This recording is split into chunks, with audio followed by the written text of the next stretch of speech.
I'm Emily, a 35-year-old full-time homemaker. Just the other day, I gave birth to twin siblings, John and Sarah. It took 2 days from contraction to delivery, and I was physically at my limit. But when I saw my baby, who was born with a healthy first cry, my fatigue disappeared. Originally, I was supposed to go home, but 1 month before I gave birth, my mother was hospitalized for surgery. My parents were eagerly awaiting my return home with the babies. My mom even said, even though she's recovering from surgery, it's okay for me to bring them over. But this time, we prioritized my mom's health, decided not to move back in, and do our best by cooperating with my husband. But instead of a joyful time raising our children, something unexpected happened. What I am going to tell is the story of the fierce harassment that I experienced at that time. It was the third morning after I gave birth to my twins and returned to my apartment. Suddenly, the intercom at home rang loudly. Who could it be at this early hour? When I looked through the peephole in anger, it was my mother-in-law outside the door. What? My mother-in-law? Why? I quickly unlocked the door, and my mother-in-law swung the door open and barged in. She made a loud noise when she entered the house, so when John heard the noise, he woke up. And then Sarah woke up as well. The babies had been crying a lot last night, and just when they'd finally fallen asleep, my mother-in-law completely disrupted it. She apparently came over by taxi, and I couldn't just turn her away, so I headed towards the kitchen to serve some tea and snacks. Oh my, what a mess. I can't believe my son is living in such conditions. Emily, you haven't been slacking on your chores just because you had a baby, right? My mother-in-law was like the annoying mother-in-law in a classic TV drama, tracing her finger along the windowsills to see if there was any dust. I'm sorry, but they cried so much last night that I hardly slept. I'll clean up when they calm down. As I was trying to console the crying twins, my mother-in-law swatted my hand away, took the babies, and said, I'll take care of the twins. Sleepless night? Doesn't matter. Don't slack off just because of that. Start your house chores early if you're a good wife. Despite my exhaustion, she told me to start housework immediately. No matter how much I tried to explain, my mother-in-law didn't listen and was only focused on the twins. Reluctantly, I prepared some formula milk to hand to my mother-in-law, only for her to say, What? You're feeding them formula? Any mother would breastfeed, right? What kind of unloving parent are you? I was so shocked to hear the one thing I was most self-conscious about. I nearly started crying. Holding back tears, I did as she told and began cleaning the room. Although my mother-in-law had said she would take care of the kids, she just casually soothed them. When their diapers were dirty, she seemed to hate changing them and called me, who was in the middle of house chores, to do it. I couldn't progress with my chores, and I didn't understand what she came here to do. Moreover, for the next 2 months, she came over almost every day and continued to soothe the babies, half-heartedly. This time is nothing but pain because she keeps complaining about me. I wanted to talk with my husband, but he's always dead tired after a long day at work, so I never found the opportunity. For 2 months, I endured snide comments from my mother-in-law. When she told me she wouldn't be coming anymore from the next day, I thought I was finally free. But to my surprise, she suddenly held out her right hand and said, Hey, pay me quickly! 2 months worth of transportation expenses and thanks for helping with childcare. It's normal, right? Unbelievable. She was demanding both travel expenses and a thank you payment from me. I snapped at her words. What are you talking about? When did I ask for your help? If I had asked, it would be a different story, but I never did. In fact, your presence for the past 2 months has been nothing but unpleasant. Please don't come here anymore. Saying that, I kicked my mother-in-law out of the house. Immediately after that, I packed our things and took my twins back to my childhood home. I felt guilty burdening my mother, but I couldn't find peace if I stayed here. On the other hand, my mother-in-law went and spilled everything to my father-in-law and husband. She painted herself as the victim, saying that despite all her efforts, I had spoken harshly to her. When my husband came home to find us missing, he was taken aback. Upon hearing the situation from me, he turned pale and stormed off to his parents' house the next day. My father-in-law, who had only heard my mother-in-law's side of the story, turned white as a sheet when he heard what my husband had to say. "Oh no, what have you done, dear?" He suddenly turned on my mother-in-law, his face a mask of fury. My father-in-law is usually a mild-mannered man, and he rarely gets angry. Even my husband had never seen him so mad. My husband was at a loss for words, and my mother-in-law was flustered. "What? Why are you so mad? Isn't the one at fault her?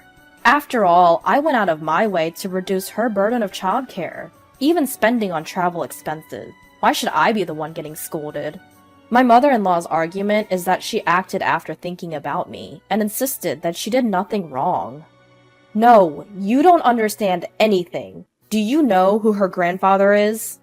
While trembling with anger, my father-in-law stared at my mother-in-law with his eyes wide open. "Who? You mean the scary-looking old man who came to the wedding?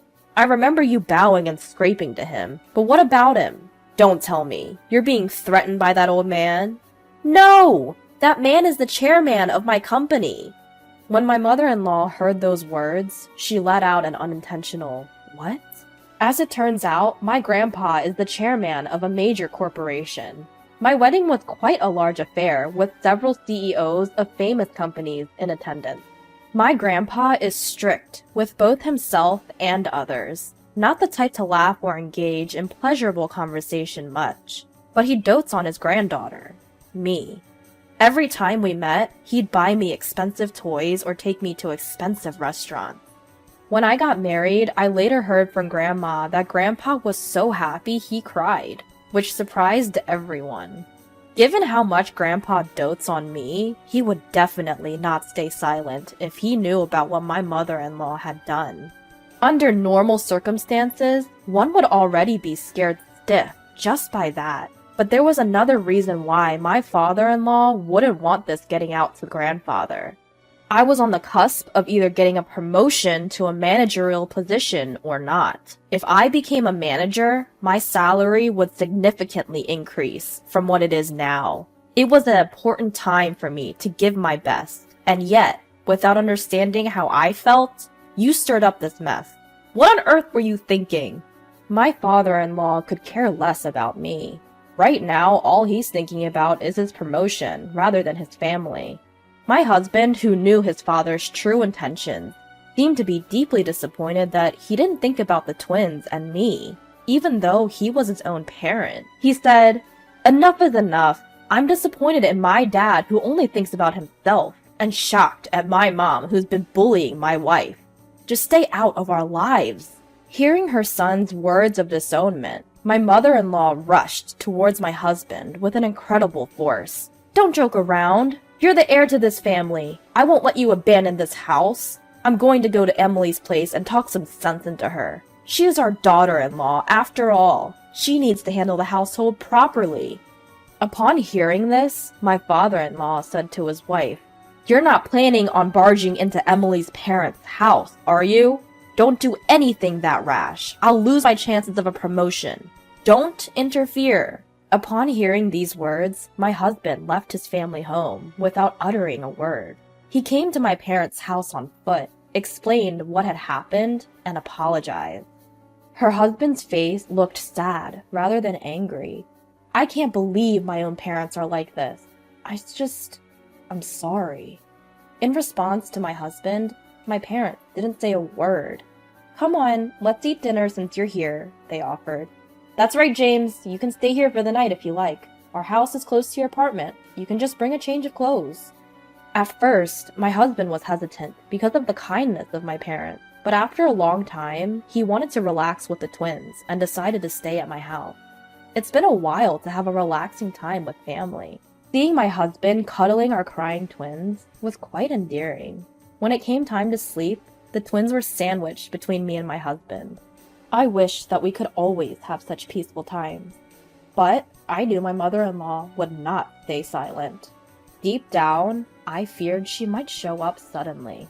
But at that moment, nobody imagined that she would strike so quickly. The next day, while my parents were at work, the doorbell at my parents' house rang incessantly. I had a bad feeling about this. When I peeked at the intercom, to my surprise, my mother-in-law had shown up, unannounced. "Open the door! I know you're in there! Give me back my grandchildren!" She kept knocking on the door, saying those words. My mother-in-law rang the intercom repeatedly while banging on the door, and the twins were crying so much. I was almost going crazy, but then a person opened the front door for me. "Finally, you opened the door! Now quickly hand over the twins to—" "Wait, who are you?" The person who opened the door instead of me was my grandfather. "Who do you think you are, banging on someone's door like this? How rude!" Whether my grandfather was angry or not, he spoke with a stern voice to my mother-in-law. As expected of my mother-in-law, she looked dumbfounded and couldn't say anything because he spoke to her with such a voice. "Wait a minute. You can't be the chairman my husband has mentioned, can you?" My mother-in-law, her voice was shaking, asked my grandpa. "Huh. Oh, now I remember. Are you James' mother-in-law? I didn't recognize you because you didn't introduce yourself at the wedding." My mother-in-law had been entirely against our marriage. She felt as though she was losing her son she had raised so carefully, and she adamantly refused to attend the wedding. However, the people around her managed to persuade her to attend the wedding, but I heard that she didn't say hello to my relatives at all and just sat in the waiting room with a sullen expression. So it's no wonder my grandpa didn't recognize her. When he realized she was my mother-in-law, my grandpa's face turned even more intimidating, and he stared at my mother-in-law, who was trembling. I had previously told my grandfather everything I had been through. He probably expected my mother-in-law to burst into the house, which is why he had been staying here for a while. Well, the real reason was that he wanted to see the grandchildren I had given birth to. But he hadn't expected such an early assault. I didn't come here to bother you, Emily. I just came to see the twins because you brought them here without telling me. It's cruel not to tell me, isn't it?" She insisted that she just came to see the twins and not to harass me. However, I couldn't believe the words of the mother-in-law, who had been banging on the door and pressing the intercom repeatedly, yelling to give back her grandchildren. "Is that so? But didn't you tell your granddaughter earlier to return my grandchildren? Since when did they become your possessions?" Even my mother-in-law couldn't ignore these words, and she argued back. "What are you talking about? Those kids are the grandchildren of our family. Especially John, who is the heir. They are rightfully our grandchildren, not yours." Yes, the only reason she doted on the twins was because they were the heirs. She also loved Sarah, but John, being the heir, was her favorite. "I see. I understand your affection for the twins, but is it right to neglect their mother, who is exhausted after childbirth? You forced your way into her home, which is quite a terrible thing to do, isn't it?" My mother-in-law was taken aback by these words and began to look pale again. "Wait. You're not going to tell my husband about this, are you? He specifically told me not to come here. I can't let him find out." Even though my father-in-law was strongly advised my mother-in-law not to come here, she came here on her own will. If her husband found out, she might even be got divorce papers. So she begged him to keep her visit a secret. But there was no way he could accommodate such a request. He said to the flustered mother-in-law, "What are you talking about? There's no need to hide anything, especially if there's something to feel guilty about. I'll let your husband know that you came to visit us. Now, be sure to make an appointment next time you come, okay?" Leaving these words behind, he closed the front door. Normally, my mother-in-law would have knocked on the door many times and pressed the intercom many times. But now that the grandpa, who was the chairman, is at home, it seems that this time she went home quietly. She didn't say anything about her abrupt visit to my family's home, but my grandfather later summoned her husband to his office and explained what had happened. Despite having been emphatically told not to go to our home, my father-in-law was visibly angry that his wife had done so anyway. "I deeply apologize for my wife's thoughtless actions. I'll make sure she never does anything like this again." He apologized sincerely to my grandfather. My father-in-law was sincerely apologizing to my grandfather. He had to apologize for his promotion.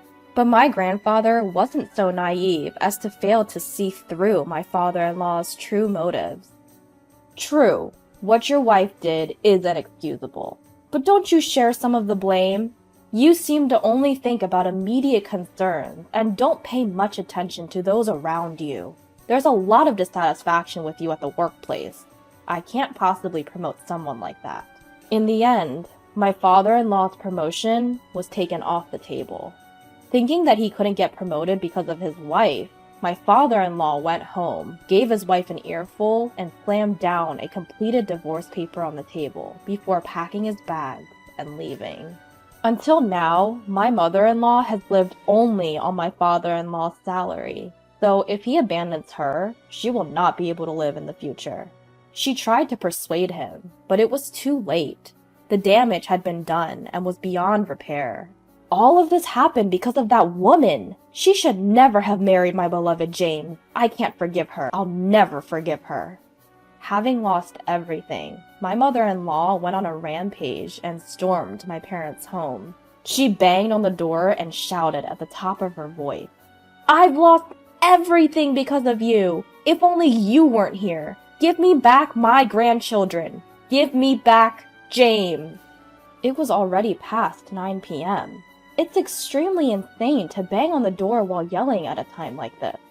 Unable to endure it any longer, my husband called the police. My mother-in-law was taken to the police station in a squad car. To the very end, he apologized to my parents and my grandfather for causing trouble, but they knew that my husband was not at fault. Feeling relieved that peace had finally returned to our home was a refreshing feeling. Hopefully, no one will bother us anymore. It would be nice to finally live peacefully. It was regrettable that things had turned out this way, but knowing that we could finally focus on raising our kids in peace, I felt a sense of relief. Afterwards, my in-laws divorced. My mother-in-law returned to her parents' home. The home where my mother-in-law was living was in a remote rural area, much like Nebraska, where only a few buses run per day. Without a driver's license, it wouldn't be easy for my mother-in-law to travel here. My mother-in-law, who had been so eager to have her grandchildren all to herself, seemed to be having a hard time living without seeing them. She apparently repeatedly begged my husband to let her see the grandchildren and to make up with me. But my husband, unable to forgive his self-centered mother, blocked her calls. My mother-in-law, who was unable to meet her grandchildren and was cut off from her son, became completely absent-minded. It seems that her parents didn't say anything to sympathize with my mother-in-law. Having truly lost everything, my mother-in-law locked herself in her room, crying tears of regret every day.